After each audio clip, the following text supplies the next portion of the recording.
I talk about the 3 paths to monetizing. Let's leave aside sponsors and being paid to host shows and things like that. One way is selling, whether that's your products or it's being an affiliate or selling for in that case, it could be selling for a sponsor, but it's selling. And that's not where most people are comfortable where they start when they start out. I certainly wasn't. And, I need to get more comfortable selling my own stuff in addition to other people's stuff. The second way is, providing value and building relationships, time and rapport. And, over that time, people get to know you. You've provided value in certain subjects, which may or may not be related to your business. But people come to know who you are, and then when they need that product or service, they may come to you, and that's kind of where most people, I think, are when they go into live streaming, who have some success in monetizing it. And then the third way, which is something that I'm really big on and has worked well for me, and it's what I really think is the most underutilized way, and that's what I call the portfolio method, where yes, what you do live is important. The relationships are important. Being able to sell and have a call to action is important. But it's ultimately how you build your digital footprint, how you make use of that content. I'm not so much interested in live streaming as, okay, somebody finds me and then they start the process down the funnel and all that.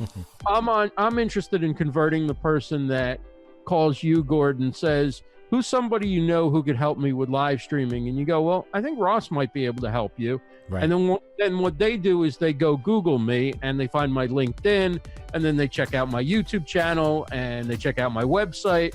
And hopefully I have good quality content out there that's laid out in a professional manner, where they can see evidence of what I can do. And it would work the same way as if I was, applying for a traditional job. And it works for me as well when I'm, going to be talent on a show or something like that. So that's what I think more people could benefit from, is using live streaming as part of their online digital portfolio, digital resume, whatever you want to call it. Because even though people aren't watching that live, there's still that something, as we started out talking about.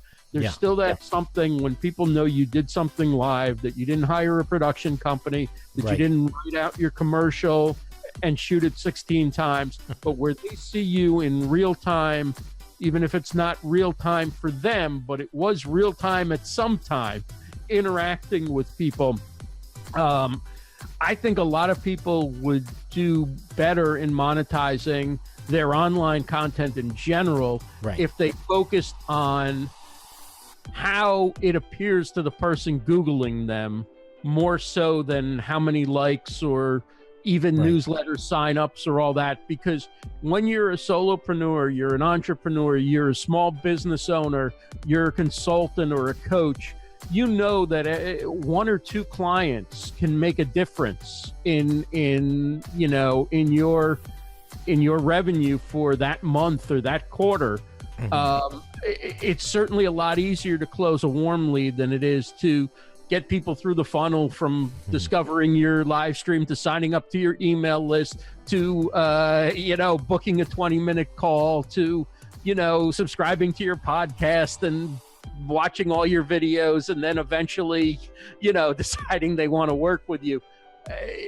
So I focus on the warm leads, the lower hanging fruit. It's interesting. And I do that with having, instead of a paper resume or just a static LinkedIn profile, I've got a ton of content out there that people can look at, and they can decide, do I think I would work well with this person, or do I not think I would work? Do I like what he talks about? Do I not like? Do I like his business philosophy? And hopefully that answer comes out in the yes column more times than not, when somebody's already perhaps favorably disposed to working with you, and they just want that reassurance, and your digital portfolio can provide that. It's like a form of passive income that nobody calls passive income. Yeah. But you know what? It monetizes for you more than, like, you know, affiliate links and sometimes, Absolutely. you know, all the other things that we put out on social, hoping that somebody will click onto. Actually having that digital footprint that works for a potential customer or client, or, you know, somebody hiring for a company that's looking for the skills and talents that you have. I mean, there's no better way to show somebody that you can make an instructional video, or that you can teach people than to actually have them watch your video and see you do it, right? I mean, words on a resume or bragging in a LinkedIn profile or whatever is not nearly as powerful as actually having a video where you show doing exactly what they're looking to hire you to do.